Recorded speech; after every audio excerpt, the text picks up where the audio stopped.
ही अनोखी गाठ. भाग 34. लेखिका स्नेहलता गाडे. आरोहीला रात्री काय झालं हे आठवत नसलं तरी तो मात्र आतून चांगलाच रागाने पेटला होता. रुटीन चेकअप म्हणून सकाळीच त्याने डॉक्टर बोलवून तिचं पुन्हा चेकअप केलं होतं.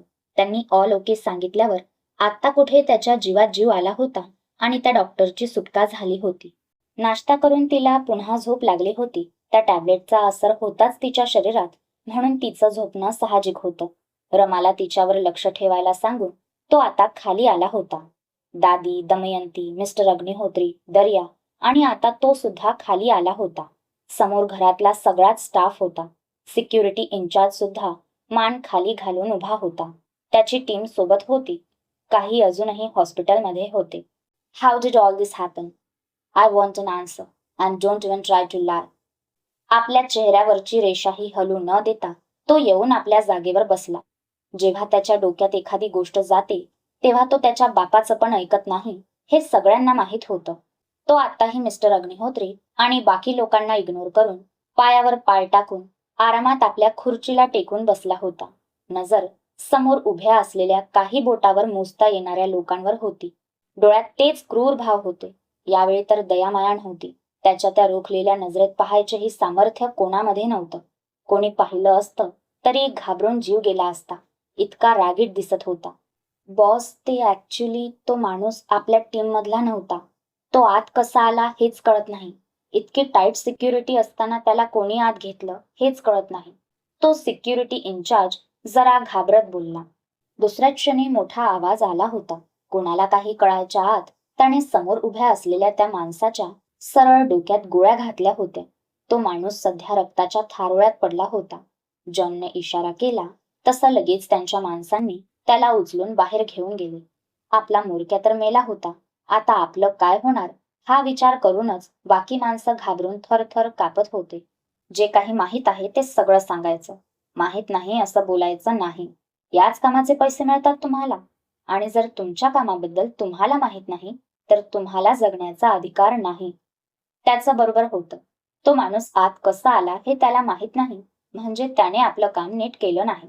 आणि त्रिलोककडे चुकीला माफी नव्हती. एक चूक जीवावर बेतू शकत होती. बाकी सगळेच आता घाबरून त्यांना माहीत आहे ते सांगू लागले. काल दिवसभर काय काय घडलं, काय नजरेस पडलं सगळं सांगितलं. सर, रॉबर्ट आज आला नाही. काल तो किचनमध्ये ड्युटी असताना पण सारखा बाहेर फिरत होता. मला वाटतं. एक व्यक्ती बोलता बोलता थांबला. त्याची शंका बोलून दाखवली होती त्याने. बाकी सगळ्यांनाही रॉबर्टचं वागणं विचित्र वाटलं होतं. रॉबर्ट हे नाव आता त्रिलोकच्या मस्तकात गेलं होतं. जॉन, जिथे असेल तिथून त्या रॉबर्टला उचलून आणा. जिवंत पाहिजे तो मला. त्रिलोक बोलून उठला. आता तो रॉबर्ट सांगू शकत होता की नक्की काय घडलं. जाताना त्रिलोकने एक नजर दमयंतीकडे पाहिले. या सगळ्यात तुमचा हात असेल तर आयस्वर जिवंत सोडणार नाही. आपले धारदार शब्द बोलून तो निघून गेला होता. इतक्या हळू आवाजात त्याने धमकी दिली होती की दमयंती यांना सोडून कोणाला काहीच कळलं नव्हतं. त्या मात्र आतून घाबरून गेल्या होत्या. मिस्टर अग्निहोत्री यांनी आपल्या गुप्त ठिकाणी मीटिंग बोलवली होती. दर्या, त्रिलोक आणि एक सिक्युरिटी हेड सोडलं तर बाकी कोणीच नव्हतं. त्रिलोक काल जो माणूस मेला त्याचं कोणत्याच गँगसोबत काहीच कनेक्शन नव्हतं. गुन्हेगारी जगात तो काही मोठा नव्हता. यात आपल्या कोणत्या शत्रूचा हात असेल असं मला वाटत नाही. मिस्टर अग्निहोत्री विचार करत बोलतात. रात्रीतून त्यांच्या माणसांनी त्या माणसाची कुंडली काढली होती. काहीच सापडलं नव्हतं. कॉन्टॅक्ट शोधले पण त्यातही काही सापडलं नाही. कोणी सुपारी दिली की अजून काही होतं काहीच कळायला मार्ग नव्हता. असे डावपेच नेहमीच बाहेरचे करतात असं नाही मिस्टर अग्निहोत्री. काही कामं घरातली माणसं पण चांगली करतात. तो गूढ हसत बोलला. त्याच्या बोलण्याचा इशारा कोणाकडे होता हे त्यांना पण कळलं होतं. पण ती त्यांची बायको होती. इतक्या वर्ष त्रिलोकने त्यांना कधीच आई म्हणून स्वीकारलं नव्हतं, माहीत होतं. म्हणून त्याचं असं बोलणं त्यांनी मनावर घेतलं नाही. बॉस हे काम बाहेरचा करू शकत नाही. त्याला घरातल्या प्रत्येक कोपऱ्याची माहिती होती. घरात त्यावेळी कोण काय करत असेल याची सुद्धा माहिती असावी. मॅडम एकट्या आहेत हे माहीत होतं म्हणूनच हा हमला करण्यात आला होता. सर बोलतात त्याप्रमाणे नक्कीच त्याला घरातल्या कोणीतरी पूर्ण मदत केली असावी. तो सिक्युरिटी हेड लगेच बोलला. अनुभव होता इतक्या वर्षांचा. या घरातल्या गोष्टी कधीच बाहेर जात नव्हत्या. पण कालच असं काय घडलं? मिस्टर अग्निहोत्री, यावेळी जो कोणी असेल त्याला मृत्यूदंड हीच शिक्षा असेल माझ्याकडून.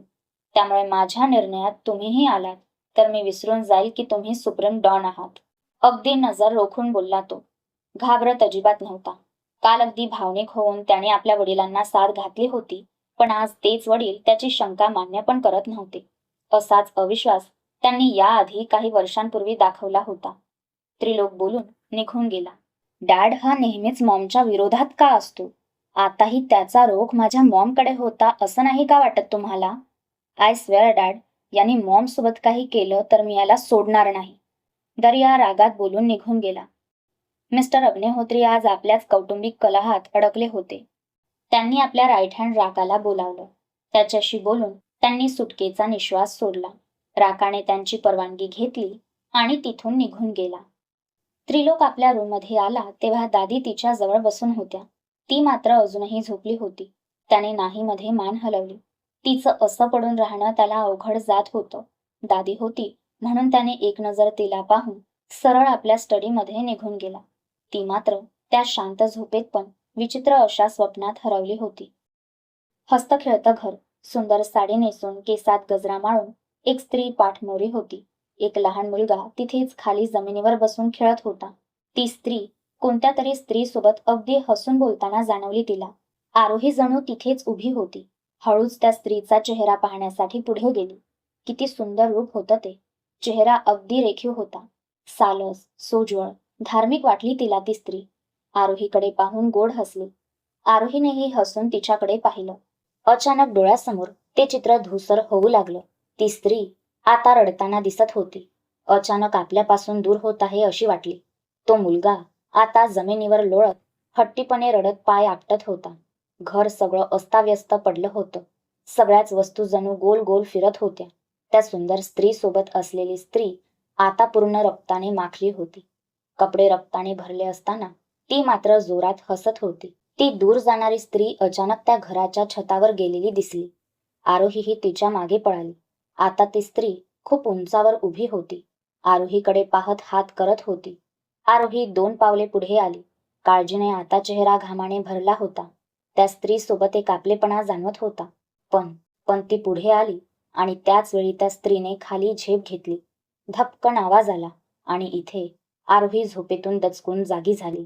आरू, काय झालं? इतकी का घाबरली आहेस? ए आरू, रिलॅक्स, मी आहे इथे. नुकताच त्याच्या रूममध्ये आला होता. तिची चुळबुळ पाहून तिचा हात हातात घेऊन तो बसलाच होता की आरोही दचकून झोपेतून जागी झाली. मोठमोठे श्वास घेत आजूबाजूला घाबरून पाहत होती. त्याला पाहून आता तिने जोरात त्याला मिठी मारली. अहो, ते मला स्वप्न पडलं. घाबरून अजून त्याला बिलगून बोलत होती. इथे आल्यापासून तिला विचित्र स्वप्न पडत होती. त्याच्या मते एखादी व्यक्ती जास्त ताण घेते तेव्हा भयानक स्वप्ने येऊ लागतात. मानसशास्त्रज्ञानुसार दैनंदिन चिंता, तणाव आणि भीतीमुळे भीतीदायक स्वप्ने पडतात. तो प्रॅक्टिकल गोष्टींवर विश्वास ठेवणारा होता. तिचं असं घाबरून जागं होणं म्हणजे तिचा इथे येऊन आलेला वाईट अनुभव कारणीभूत आहे, असं त्याचं म्हणणं होतं. तिला बोलून अजून विचलित करणार नव्हता, पण कुठेतरी तिच्या मनातल्या वाईट विचारांना पुसून टाकणं गरजेचं होतं. हे यार, हाऊ बोरिंग यार. इतका हँडसम नवरा समोर असताना तुला भयानक स्वप्न पडतात म्हणजे काय समजू मी? त्याने तिला थोडं दूर करत तिच्या नाकाला नाक घासले. बस, त्याच्या इतक्याशा स्पर्शाने ही लगेच गोंधळून गेली होती. मनाला छान वाटलं होतं त्याचं असं जवळ येणं. सगळा ताण विसरून पुन्हा ती त्याच्या मिठीत विसावली. अचानक ड्रेसची झिप खाली ओढल्यासारखं जाणवलं तिला. अजूनच डोळे घट्ट मिटून घेतले. त्याच्या प्रेमात वाहून जायची तिचीही इच्छा होती. त्याचे हात आता हळूहळू तिच्या उघड्या पाठीवर फिरत होते. चेहरा तिच्या मानेत घुसवून तिचा सुगंध आपल्या श्वासात भरून घेत ओठांनी तिची ती सॉफ्ट त्वचा स्पर्श करत होता. तिचे ओठ आता त्याच्या मानेवर फिरू लागले तसा अजूनच चेव त्याला. 2 मिनिट त्याने तिला आपल्यापासून दूर केलं आणि अंगावर असलेला शर्ट काढून खाली भिरकावला. आता त्याची ती वेल मेंटेन बॉडी तिच्या समोर होती, जी नेहमीच तिला भुरळ पाडत होती. अहो, तुम्ही मला किस करायला शिकवणार होता ना? झालं. कोणाचं काय आणि हिचं काय? बाई, तो तुला किससोबत सगळं आता प्रॅक्टिकल करून दाखवणार होता. फक्त किसचं काय घेऊन बसली? Open your lips. तिची इच्छा आज पूर्ण करणार होता. तिला तिचे ओठ विलग करायला सांगितले. कळीने हळूहळू उमलावं तसे तिचे ते कोरडे पडलेले ओठ तिने हळूच वेगळे केले. तिच्या त्या कोरड्या ओठांना तो आता आपल्या ओठांचा ओलावा देणार होता. Put your lips on my lips. तुझ्या ओठांना माझ्या ओठांवर ठेव, बोलला तिला. आज ती त्याची पेशन्स लेवल चेक करत होती बहुतेक. इतका हळुवारपणा त्याच्याकडून शक्य नव्हता, पण बहुतेक त्याला तिला किस करायचं कसं हे शिकवायचं होतं, म्हणून थोडा हळुवारपणा होता वागण्यात. दोन्ही पाय फोल्ड करून तिच्या समोर बसून त्याने आपला चेहरा थोडा तिच्याकडे झुकवला. आता त्याच्या त्या मधाळ ओठांना पाहून तिनेच आपल्या कोरड्या पडलेल्या ओठांवरून जीभ फिरवली. तिच्या या चदेवर तो आतून अजूनच उत्तेजित झाला होता. कसा बसा तो आपल्या भावना कंट्रोल करत होता. मनातून तिला आज आनंद द्यायचा होता.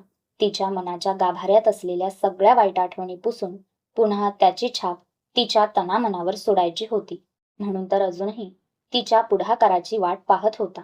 If you can't, can I? बराच वेळ त्याच्या त्या ओठांकडेच पाहत होती. म्हणून तुला जमणार नसेल तर मी करू का, म्हणून विचारलं त्याने. नाही नाही, मी करते ना. घाईत बोलून ती थोडी जवळ आली. त्याच्या मांडीवर जाऊन बसली ही बाई. म्हणजे आज त्याची सत्वपरीक्षा पाहत होती म्हणायचं. गोगलगाय सारखं चालू होतं तिचं सगळंच.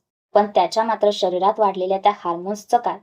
बाई, त्या किसच्या चक्करमध्ये आमचा हॉट सीन राहिला त्याचं काय? त्याच्या गळ्यात हात गुंफले आणि हळूच त्याच्या ओठांवर आपले ओठ टेकवले. बास, आता त्याने इतकंच सांगितलं म्हणून परत तिची गाडी तिथेच अडकली. आता काय करू? लगेच मान मागे घेत त्याला विचारलं. म्हणजे आता इथून पुढे काय?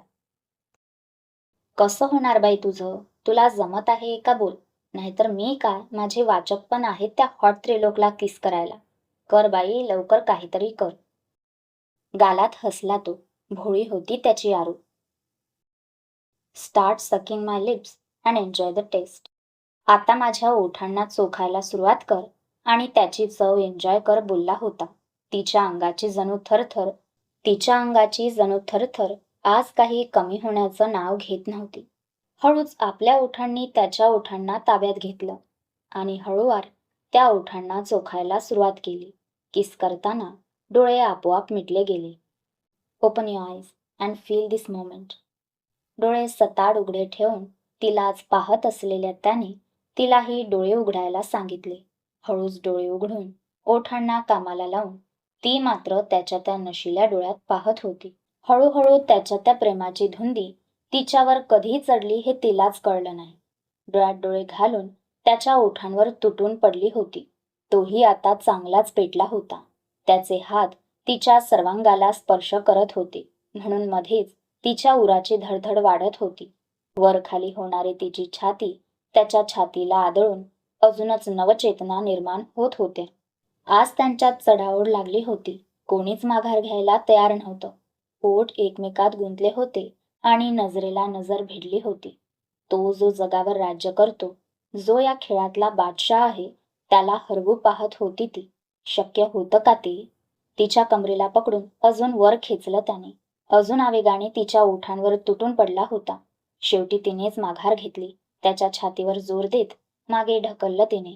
आता मोठमोठे श्वास घेत त्यालाच पाहत होती. पण आता त्याच्या उरात पेटलेला वणवा आता शांत होणार नव्हताच. त्याने तिच्या त्या ड्रेसचा गळ्याचा भाग खाली घेतला आणि त्याच्यावर आपले ओठ टेकवले. तसे तिने डोळेच मिटून घेतले. त्याने लगेच तिला बेडवर आडवे पाडले आणि तिच्या त्या नाजूक देहावर आपल्या प्रेमाची मोहोर उमटवायला सुरुवात केली. तिच्या सर्वांगाशी तो आज जरा जास्तच खेळवत होता तिलाही त्या प्रेमाच्या खेळात. आता तिच्या डोक्यात फक्त आणि फक्त तोच होता. त्याच्या वाढलेल्या श्वासांनी आणि तिच्या मादक हुंकाराने त्या पूर्ण खोलीचा कोपरा न कोपरा भरून गेला होता.